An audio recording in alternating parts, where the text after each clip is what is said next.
Okay, look, I talk incessantly about how to get clients. Here's these kind of ways to get clients. Get clients fast, get clients with DMs, get clients this way, get clients over there. And I wanted to create one episode where I can explain to you that ultimately there's only 5 ways. Like there are 5 core ways to get clients, and that's it. Because I think that when you can just relax into this and accept that if you need a client, these are the things that you can do, then it relieves some stress, right? It really it lets you a little off the hook because it doesn't have to be anything overcomplicated. We don't need to reinvent the wheel. And also, you can't reinvent the wheel. There are only so many ways that you are going to book, whether it's your next client, whether it's a client fast, whether it's a client in a month or 2 months, whatever. This is really what it comes down to, okay? And so it does not matter what niche you're in. You could be a copywriter, a web designer, a photographer, a social media manager. You could be any other kind of service provider, okay? Because I work with service providers in all different niches. Getting clients always comes down to these 5 categories, okay? So we need to stop throwing spaghetti at the wall and just hoping that if we do a bunch of random things that it's going to work. I'm going to do Instagram this week, and now I'm going to send an email, and maybe I'll try a webinar, and I'll outreach to some people and give them an offer. And it feels so stressful and chaotic.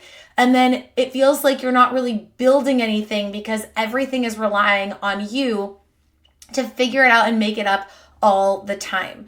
So we need to create a system, ideally your client booking machine, but in that client booking machine, in your ideal client magnet, the thing that's going to attract your clients to you, they're all going to fall into 5 categories. All right. The 5 core categories. And there are literally hundreds of things that you could do in each of these categories, but you don't need to do all 100. You're going to pick a few from each one. You're going to pick a few. I like to think about it in these categories, right? Or in these dimensions, not categories. You have your red, yellow, and green marketing. Your red is helping you with sales. Your yellow is helping you with nurturing, and your green is helping you to grow. And then you have your drips, drizzles, and deluges. Your drips are the thing that's kind of automatic, passive behind the scenes. It's slow drip, drip, drip, that's just going to erode away at the rock over time, but it's not necessarily going to immediately do anything. And then you have your drizzles, which are the kind of ongoing, regular frequency kind of things, like I do my videos, podcasts, whatever. And then you have deluges, which are one-time things. So doing a launch or a promotion, something like that. So then what we need to make sure that you have strategies in all 9 boxes. If we intersect the red, yellow, and green with the drips, drizzles, and deluges, there's 9 boxes. And if you have strategies in all 9 boxes, that is your ideal client magnet.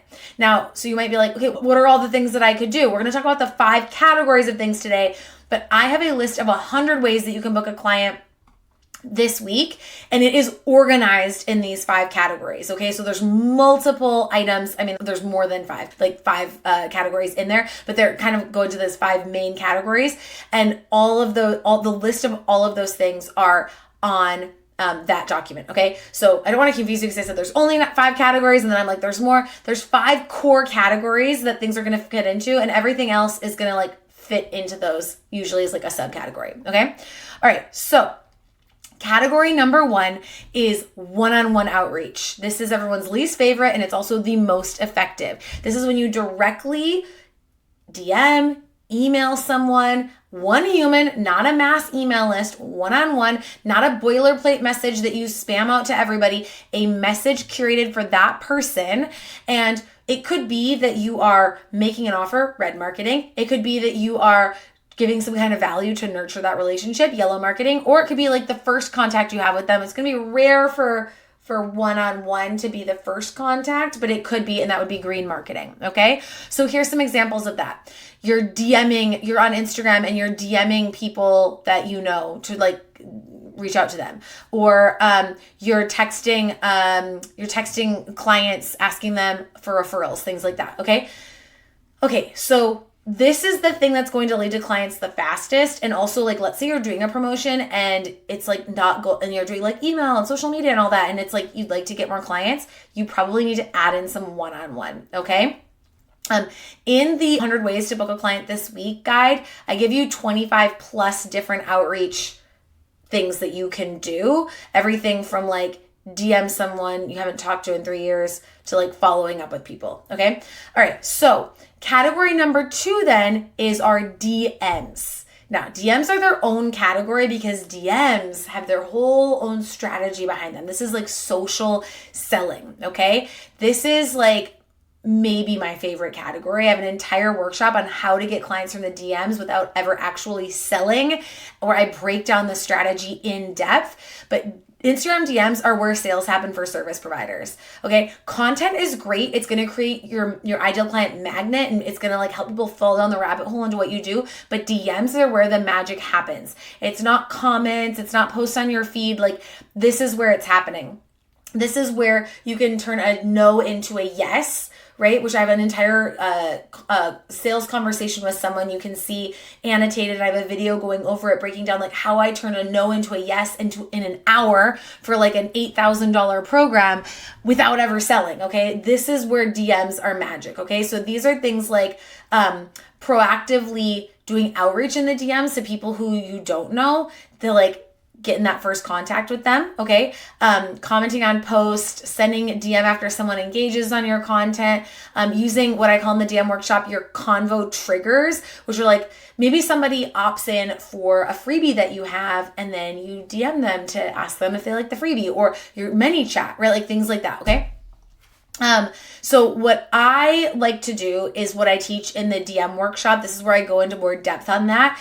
And it's where I show you how to go like literally do green, yellow, and red marketing in DMs. Like green being actually using DMs to grow your audience on Instagram without content, yellow being nurturing in the DMs, and red being selling in the DMs. Okay. In category 3 is going to be one of the ones I'm known for, mini services, okay? Free mini services and paid mini services. A mini service is a small bite-sized offer that is strategically going to get someone ready, create an open loop for the next step to work with you. This is one of the best ones that everybody needs to use, but like most people don't know of. It's as like its own thing, okay? So it could be like an audit. It could be sort of like a quick done for you thing. I teach a very specific way to do free mini services. So I want it to be a 30-minute call, and I want it to be where you're actually walking people through your process in a way that's like delivering value, but also showing them why they need to work with you for the free mini service. And I teach that in the Booked in 5 Days challenge if you're interested in implementing that. And then a paid mini service is all about doing one thing that's very specific and going deep instead of wide on it, and giving like a very tangible, like done for you deliverable, okay? But then contextualizing that in how it's going to fit into the bigger picture. So if oh my God, and on the spot, I suck at coming up with examples. Let's say I'm a photographer. I'm a brand photographer, and I do like full rebrand, like big photography sessions, but a lot of people are like not sure if they're ready for that. Then maybe in my free mini service, I'm going to do the same thing that everyone's going to do. You're not going to make up the free mini service. That one is the same for everybody. I'm going to show them, the 3-step recipe for like brand photos that make people stop in their tracks or something. Making this up. So it's not going to be amazing, but I'm going to do my best. And then I'm going to walk people through those 3 things on the free mini service call. So maybe it's like energy, colors, and scenery. That's not okay. Photographers, don't come at me because it's terrible, but let's say that's it. Those are the 3 pieces. Then that'll be the free mini service. I'm going to walk people through those 3 things, and like, this is why you need all 3, and these are the consequences if you don't have all 3. And then they're kind of like, oh my God, yeah, this is going to help me so much. Okay. And this is how like your visuals are going to come to life for your brand. And in that, we're showing them what's possible as the end result of what we do. because they're not buying brand photos, they're buying what brand photos can do for them. Then the paid mini service is where I'm going to go, okay, what I'm going to do for you is I'm going to sample art direct a brand shoot guide for you. This is I don't know your location. I don't know, you could be anywhere in the world, but I'm going to give you a brief of what you need for your brand shoot. That'd be amazing, right? That's the difference between a free mini service and a paid mini service. Okay. In category 4, we have promos. Okay. We could do simple promos like one email, or we could have bigger promos that are a launch or a week-long promo for something. Okay, you could combine these together. You could do a promo where you're using DMs. It's a promo for a free or paid mini service, and you're doing one-on-one outreach. Do you see what I mean? We want to stack these things on top of each other. So a simple promo could be, I call it your slew of stories, is it's a slew of 3 to 5 Instagram stories that you would post once, twice a week. That's just hey, are you a target market with this problem? This is what I do in my service. Here's the details. It's not going to book you a client that day, okay? But if you do that every week, what you're doing is you're orienting everyone to your world and what you do. And then when you do a promo and you do the one-on-ones and you do the DMs and you do the mini services, now it's going to be a tipping point, okay? So we're putting the pebbles or whatever on the weight, the scale. And it's one pebble might not tip it, but if we do it enough, eventually it's going to work in our favor, okay? We have to get to that critical mass. So that's simple promos, or a bigger promo could be when you launch your service. When I teach my clients in Yay for Clients in the 6-figure sprint to launch their signature service, I teach them how to do a 5-day launch of their services with a promotion, okay? And so this could be anything having to do with social media, whatever. It's just you're promoting and you're mass promoting to your audience. All right, category number 5 is what I'm calling follow-up. This is where everyone says the money is in the follow-up, right? I saw someone online recently bragging about not following up. I just don't think that's anything to brag about. You don't have to do it, but I don't think you should brag about it, because it might be great that you don't have to do that. But for somebody out there who needs clients and needs sales, that is where their money is going to be. And I just think that's a weird thing to brag about. Okay. So this is people who applied to work with you and it wasn't the right time. This is people who did work with you, but you have a service that could be repeatable. I had that with my service sales page CPR. People would have new offers with a new sales page and they would come back to me. So I made sure to follow up with them to let them know, because they got a special offer if they worked with me again. Okay. People who said not a good time 3 months ago, people who kind of inquired and then fell off your radar. We want to be reaching out to those people to see hey, are you still interested in getting a custom Instagram strategy? Are you still interested in doing a photo shoot, a family photo shoot? Follow up. Okay. So inside 100 ways to get clients this week, I have a bunch, 10 plus strategies for following up.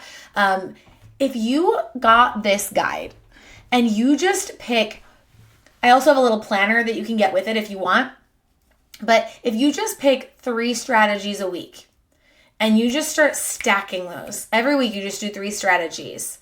That is how you get to consistent clients. These are the 5 core big bucket things that I want you to focus on. But in the 100 ways to get a client this week, that's where I'm going to give you just do this, do that, do this, do that. And I've highlighted for you the ones that are the best, go-to ones that are the best bang for your buck, the easiest to implement and do over and over on rinse and repeat. Okay. I also teach you inside of the Build a Client Booking Machine Masterclass. I teach you how to build the machine that's going to make sure that you don't have leaks happening where you're doing all this effort on the marketing end and then people aren't booking. Okay. We want to make sure that you've got a service that's irresistible. That's what we do, the mini service method in the client booking machine. We want to make sure that you have a lazy sales system that is getting applications and is selling to 80% of people who apply. And then we also want to have your ideal client magnet, which is how we're actually attracting new people, nurturing them, and then getting them to apply to work with us. So you need all of these pieces to make it work. If you enjoyed this episode, please do all the things, follow the podcast, subscribe on YouTube, leave a comment. Let me know which of the categories you avoid the most. Which of the categories do you avoid the most? I would love to know. I'm so curious. I have a feeling I know what it is. And make sure to check out the links below with all those resources that I mentioned in today's episode.